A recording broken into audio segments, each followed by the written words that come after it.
The New Orleans Pelicans end 2022 on a high note, notching their fifth straight win to keep them first place in the Western Conference after a victory over the 76ers. CJ McCollum put up 42 points. Zion quietly put up 36. The defense was excellent. The crowd was into it. Let's break it down in a bonus episode of Locked On Pelicans. Let's go.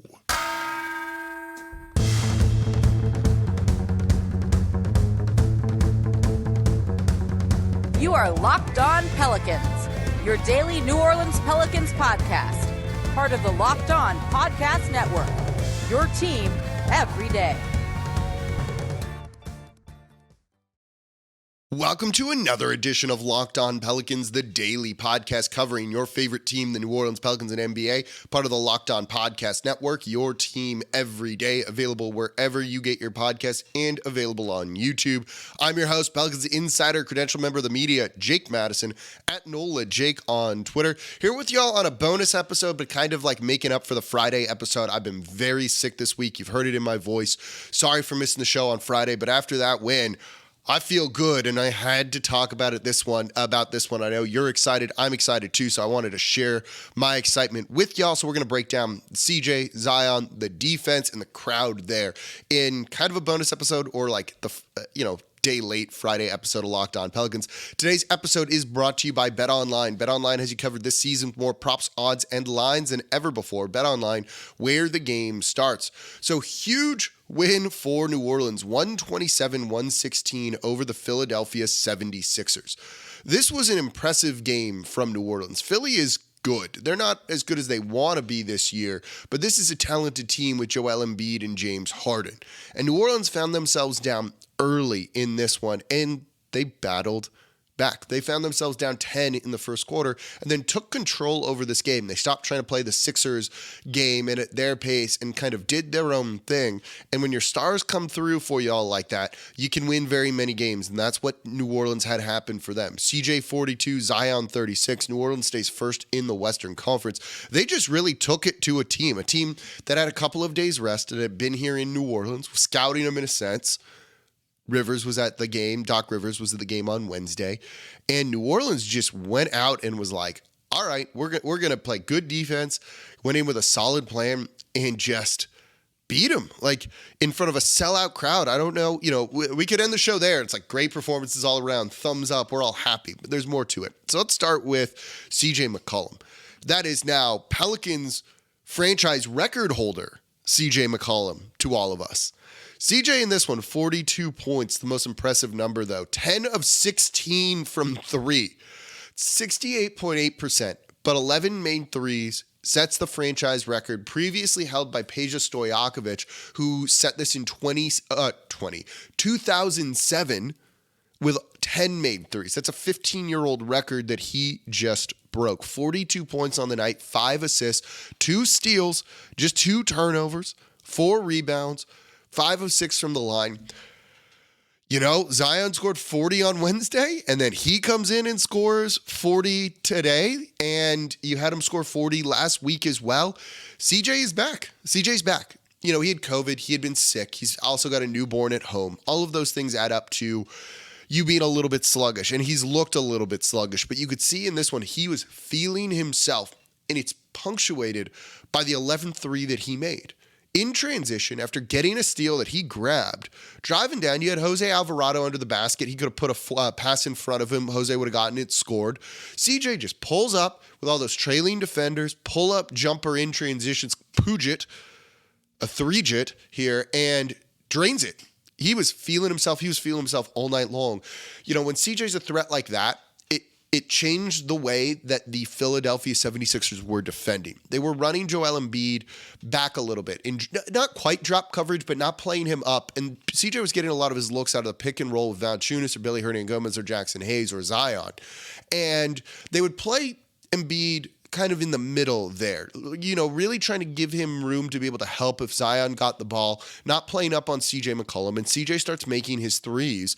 And then all of a sudden, particularly in the second half, You saw him inching out a little bit more, then inching out a little bit more, then inching out a little bit more, and really starting to get forward to try and contest CJ McCollum, which left the rim a little bit more open for anyone who was going to be down there attacking. At times it was Zion, 36 points. It was at times Billy Hernan-Gomez, who did a great job off the bench, 13 points in limited minutes. He was absolutely outstanding in this one. You know, it just made life easier for everyone, and it's a great example of how one player can kind of affect the geometry, if you will, of the court, right? We talk about court gravity a lot, and we know what Zion's court gravity is at the rim. They try and wall it off. It just pulls defenders right there. CJ was pulling guys out. You know, this is three-point shooting gravity, which spaces the court better for Zion and made his life easier as he started to really get hot and start scoring in the fourth quarter. And that was really important, I thought, for the New Orleans Pelicans, is Zion could work a little bit easier. He almost had a quiet game, and he really started to go off in the second half, taking advantage of a lot of that space that was there at the rim for him because of CJ kind of bending that defense. This is a really good game for what they're trying to do just with their stars and how influential and important those guys are. But CJ, knowing he was hot, the Pelicans feeding him, running him through pick and rolls to get him good quality looks. It's great coaching by Willie Green. It's feeding the hot hand, which New Orleans needs to do a little bit better job of at times. And it's creating space for others, and everything starts working in sync, and there's a lot of synergy right out there on the court. You know, Joel Embiid, for all the scoring he did, and this is a guy who, you know, he's not won a Defensive Player of the Year, I don't think. I can't remember off the top of my head, but he's in the running there. And I remember a year or two ago watching him play, and I've just never seen anyone take away the paint like he does. With his wingspan, he's a huge body down low. Does it in a way that Gobert doesn't do, does it in a way that Giannis doesn't do. He is like something else down there. And he wasn't that good defensively in this one, right? He had one block that was on Jose, maybe Billy, I can't remember. And he had 5 fouls because he couldn't do anything here because New Orleans made him uncomfortable. And it had a lot to do with what CJ was doing, pulling him out of the paint just a little bit. A foot or two is sometimes all you need. And that really made a big difference in this game. CJ McCollum back. We know what he was capable of doing. It was just a matter of time till he got his legs under him to turn back into that. I went on Locked On Jazz when they had that 2-game set there. And David Locke, my podcast boss, said is like, the CJ we saw in New Orleans, the one we were expecting, or is this the one, you know, the CJ we saw last season for New Orleans, the one we should be expecting, or is this sluggish one, you know, on the wrong side of 30 and everything with a new contract extension, what we should be expecting? And I said, once he gets his legs under him and gets his kind of conditioning back and off of being sick, he's going to be just fine. Yeah, dude looks just fine. He's strung together about, 3 weeks of really, really solid play. And this team hasn't even added Brandon Ingram back. So coming up next, let's talk about Zion Williamson a little bit more. Dude is just so good. I don't know what else to say. Actually, I'm a professional. I have a lot to say. Let's talk more about Zion coming up in just 1 second. Before we get to that, though, today's episode of Locked On Pelicans is brought to you by the NHTSA. You're hanging out with some friends and putting back a few drinks. A few becomes too many. And as the evening comes to an end and people start to head out, you think of calling for a ride. Nah, you live nearby. You can make it home okay. It's no big deal. What are the odds you're going to get pulled over anyway? And even so, what's the worst that could happen? Your insurance goes up, you lose your license, you lose your job, you total your car, you kill somebody. Everyone knows about the risks of drunk driving. The results are often tragic and deadly. However, that doesn't stop people from getting behind the wheel while under the influence. That's why police officers are out there right now looking for impaired drivers on our roads to save lives. So if you think you're okay to drive after a few drinks, think again, play it safe, plan ahead to get a ride. It only takes one mistake to change your life or someone else's forever. Drive sober or get pulled over. And thank you for making Locked On Pelicans your first listen today and every day. We're here Monday through Friday for y'all, breaking down everything you want to know about this Pelicans team. Even on the weekend, trying to make up for missing the show on Friday. You can hear me. I'm much, much better.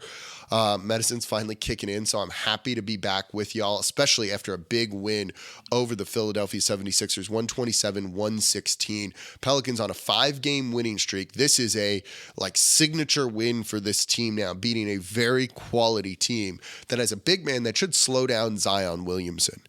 But Zion Williamson, not that easy to slow down, as he had 36 in this one. He was good. He was unstoppable. I should also mention Make sure to check out Locked On Sports Today as your second listen. The biggest stories around the sports world in 20 minutes or less, plus instant reactions, game recaps, and Locked On's take of the day. Locked On Sports Today, available on YouTube and wherever you get your podcasts. Okay, so Zion, still really good at basketball. Not that we were expecting anything less. One game after he sets a career-high 40, he goes out and gets pretty close again. 36 points on the night, but New Orleans and Willie Green in particular had a really interesting strategy on what to do with him and how to use Zion most effectively. And there's been a lot of criticism for Willie Green. I think a lot of it is really unfounded and unwarranted for a team that's first place in the Western Conference at 23-12 and doesn't have Brandon Ingram, their second best player, for almost 2 months now.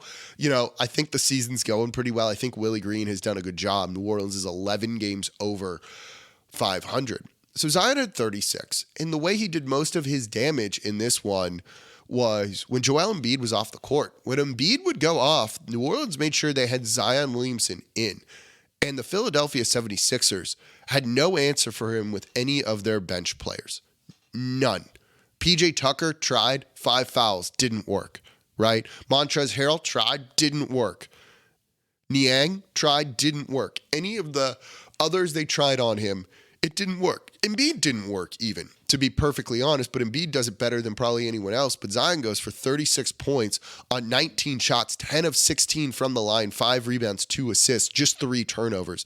He was, still lingering some stuff here, fantastic in this one. And you've got to give Willie Green credit for putting him out there on the court when the best option to slow him down or stop him didn't exist. Wasn't out there either. And so New Orleans really took advantage of those Joel Embiid off-court bench minutes. And that's really smart. Really, really smart, and allowed New Orleans to keep building that lead. You know, you want your starters. Your bench is not supposed to win you games necessarily. You know, you want your bench to keep you even, I think, and your starters, who you trust the most, are to go out there and kind of create the lead for you. So when you can kind of blend both of those and blur the lines between them like the Pelicans were doing in this, it's a smart tactical decision. You know, they paired Trey Murphy's minutes well with Zion, keeping him out there on the court to provide an outlet. Trey hit 2 threes in this. You saw CJ McCollum going out there making his threes. Those were the biggest things. You know, this one, sometimes you don't have to overthink it. Joel Embiid's off. Let's make sure Zion's going to be in there. And it worked. And as CJ started to become that huge scoring threat, and the Philadelphia 76ers didn't have an answer for that, it really opened things up more for Zion. Zion had 16 in the first half, and then feels like he exploded for more in the second half where he had 20, right? That's when he started to really do some damage and get to the line a little bit more. And he was just, man, he's good. You know, there's a reason people are chanting MVP for him when he's out there. He's scoring. He's doing it in a variety of ways. You're starting to see a little bit, I don't want to call it a mid-range game because it's still an in-the-paint game, but you're seeing a little bit more range from him, just a little bit, not much, hitting shots outside of the restricted area. The other night when he put up 40 or 42, 43, whatever his score was, you know, he had 2 shots taken outside of the restricted area, I think. He had 1, 2, 3, 4, 5 in this game. Just a little bit, right? It's a little bit of a different look. Still doing most of his damage at the rim in, down low in the restricted area. But when you give him a little bit of room to work, and the 76ers were interested in walling him off in the beginning, it went well as he was able to find more space in the second half and go out there and score the way that he did. Just a great, two-man performance from CJ McCollum and Zion Williamson in this one. And again, this team doesn't have Brandon Ingram out there right now. That's incredible, right? It's incredible. You add that guy back to this team who's going to fit. It's only going to work well. Yeah, sign me up for that. Yo, the Pelicans are good. It's just kind of as simple as that. So coming up, I want to talk about the crowd. New Orleans is a basketball city because a lot's being made of that, because I'm truly in awe of what we're seeing right now, and everyone seems to be, and I think that's a really wonderful thing. Let's talk about that coming up here next in today's episode of Locked On Pelicans. Before we do that, though, today's episode of Locked On Pelicans is brought to you by Rocket Money. Say goodbye to last year's outdated, disorganized methods of managing your money and say hello to Rocket Money, the better way to hack your finances in 2023. Rocket Money, formerly known as Truebill, is a personal finance app that finds and cancels your unwanted subscriptions, monitors your spending, and helps you lower your bills all in one place.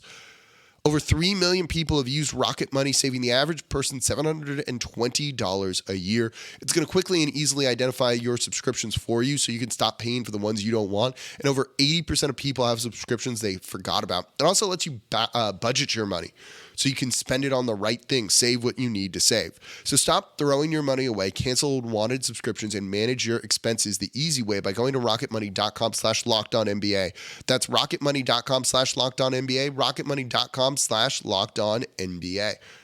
Thank you for making Locked On Pelicans your first listen today and every day. We're here Monday through Friday for y'all, breaking down everything you want to know about the team. Even when I'm sick, even on a Saturday when it's a bonus show after such a big win, we're here doing it. Now for your second listen, go check out Locked On Saints. Ross Jackson breaking down everything black and gold. Is Sean Payton coming back, please? New QB, please? He's going to give you the latest on everything you need to know. So let's talk about the crowd. Let's talk about you, the fan, the people who've been supporting this team. Like, I'm not wearing a hat, but like, hats off to you. This game was a sellout. Wednesday's game was a sellout. Monday's game was pretty close to a sellout. Next week's game on Wednesday, the 4th against the Rockets, is not a sellout, but is close. Then the one on Friday, which got bumped up to ESPN, is against the Nets, is a sellout. These are sellout games that are in the middle of December, late December. That is an absolutely incredible thing to be able to see.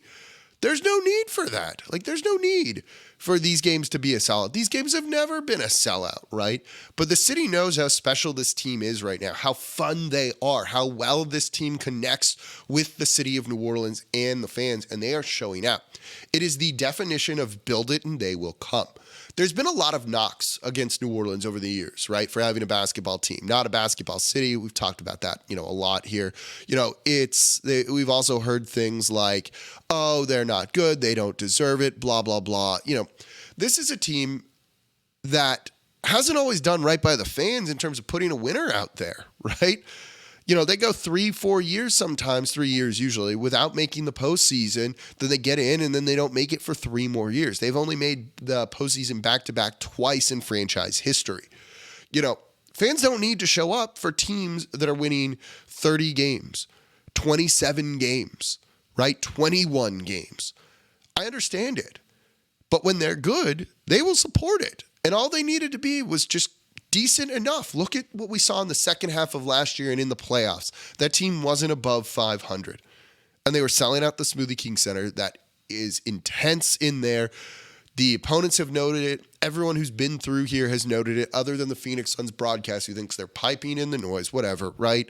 Look, if they give you a reason to cheer, you're going to cheer, and y'all are doing that right now. Absolutely. You are seeing that right now. And that's why New Orleans is selling out games in the middle of the week against non-marquee teams. The Timberwolves are not a sexy team, right? And it was still a sellout. That's incredible. It's not the Lakers. It's not the Warriors. It's not the Celtics, the teams that you think, the Bulls, the Heat, even the 76ers, because they've kind of been good for a little bit now. Those are the teams that you expect people to show up for. But they're doing it against teams that aren't that. The Pacers game, the Pacers are terrible. New Orleans and their third stringers basically beat them. Y'all are showing out. I was finally out of my house this past day, starting to feel better. And the amount of Pelicans gear around the city is nuts. Grabbing lunch, seeing people walk in wearing tons of Pels gear, people recognizing me out, saying hi, saying go Pels, because they're so excited about it.